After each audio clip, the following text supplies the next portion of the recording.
Stephen A. Yeah. Did you learn more about Giannis or Harden last night?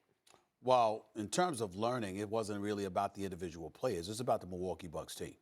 For me, when I look at it, I mean, I know that we look at the Greek Freak, and he's obviously a superstar in the making. Shaq came on my radio show weeks ago and said he's the guy that I'm giving the moniker the Superman to. I haven't surrendered it to anybody else. I never felt Dwight Howard should have gotten it. He said, for this guy right here, I will surrender it to him because he's a man amongst boys. Since he came into the league, he gained 57 pounds of muscle. Wow. Since he's been into the NBA. So the Greek Freak is something special, no question about it.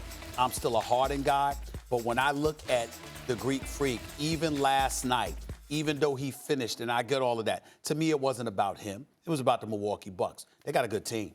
And they were exceptionally well coached. As you said, Max, the biggest acquisition in the offseason may have very well been Budenholzer. Other than LeBron. This man can coach his butt off. And, I mean, there's just no question about it. And so when you look at them right now, whether it's the three-point shooting, even though they only shot an 8 of 27 last night, you look at Middleton, you look at Brogdon, listen, you got Eric Bledsoe, who can ball, by the way. We've forgotten about that. You got guys off the bench like Sterling Brown and Ilyasova. You see these guys and what they bring to the table. And I'm just looking at a team right now that has me looking at them a little bit differently. We've been talking Boston and Toronto all year long. To me, last night wasn't about the Greek Freak as much as it was about the collection of talent that they have on the squad and how they're being coached by Budenholzer. I'm still a Harden guy, but I got to tell you, I looked at Milwaukee, and I'm impressed with everything I'm seeing from them.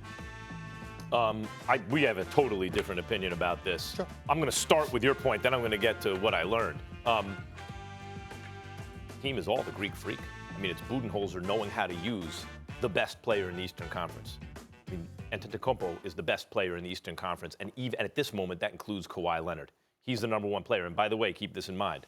You know who advances in the playoffs among, similarly talented teams, usually in NBA history? The team with the best player. No, in fact, when you look at guys like Bledsoe and everyone you just mentioned, Chris Middleton is an all-star caliber player. That's it. They have one other guy who's kind of a bubble all-star on the team. But because of the Greek Freak's presence and the fact that you must double him, or this is why Shaq gave him the moniker, he will bang it on you. He is the first guy since Shaq to say, I am coming in, there's nothing you can do about it. So you got to double him. And when you do, there's an open guy, and he will move the ball, and they will move the ball, and the spacing's good, and they'll knock down shots. He is what makes the whole thing go. You take him off that team's nothing. They're okay. They're a well-coached team. They're 500 or something like that. You put him on the team, they have a chance to win the whole thing because of him. So I disagree that, we learned about the team. All right, I'll say this, too. I'll revisit that because I completely disagree. I know. We have an argument about that. Sure. I'll say this. What did I learn about James Harden? That he's left-handed? That you try and force him right? Yeah, we all know that. We get it. That the Greek Freak still has an enormous impact on the game, even when he's not having a great game by his standards. Yeah, we all know that. I'll tell you what I learned last night. Guys, I wrote off the Rockets this year. Even last year, I said that was their window. It's probably closed. And then early on, they were playing so poorly. Come on. Yeah. They're doing this. Now, look. The Greek Freak's team won. His team won on the road against the Rockets. Yeah. That's huge. And it's because of him. The Rockets have been doing this recently. Their hot streak with Harden carrying the team without Chris Paul or Eric Gordon. But without Chris Paul, I got to tell you something. I've changed my mind about the Rockets. Watch these Rockets. When Chris Paul gets back. What do you mean you change your mind? Because they could beat the Warriors? What does that mean? Yes, yeah. I'm saying we're going to Houston this. instead of Oakland. I thought they needed to acquire some perimeter defenders because they lost a couple. And the Carmelo thing didn't work out. I didn't think it would. I'm saying if you add a healthy Chris Paul to this team, yes, they are live to win the whole thing this year. Let me pause you for a second. So basically, just for the edification of our audience, you're saying this is last year all over again. Yeah. This, based on what you're seeing, it's Golden State and Houston all over again. That's what you're saying. With you saying Houston can take them. Wait a minute. Right? It's even better. I think we all agree this year is a more interesting year than last year. Because there are more teams in the mix. Especially. You have to consider Denver and especially, to me, Oklahoma City. Yeah, I understand. Because of the way they're playing defense. Wait, Denver and Oklahoma City in the end. Listen. Hold on. I'm talking who can unseat the Warriors. I'm not ignoring any of those teams.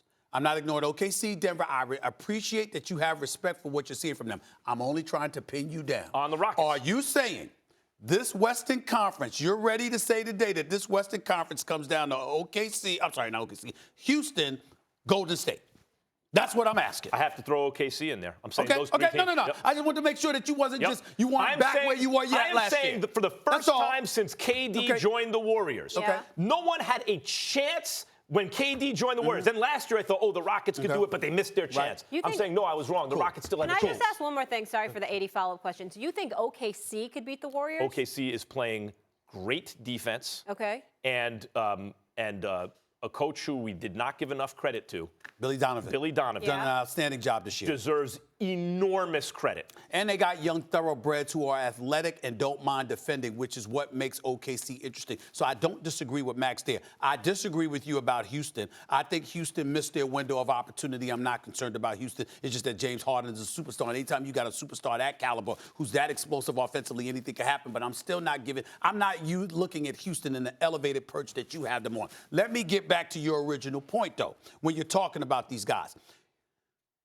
Basketball gets very physical. I'm talking about the physicality is more allowed come postseason time. Yes. And even though that would seem to be something that plays in Antetokounmpo's hands, I'm telling you, this year, I don't see that happening. You think he's the best player in the Eastern Conference. I'm still going to tell you it's that Kawhi Leonard.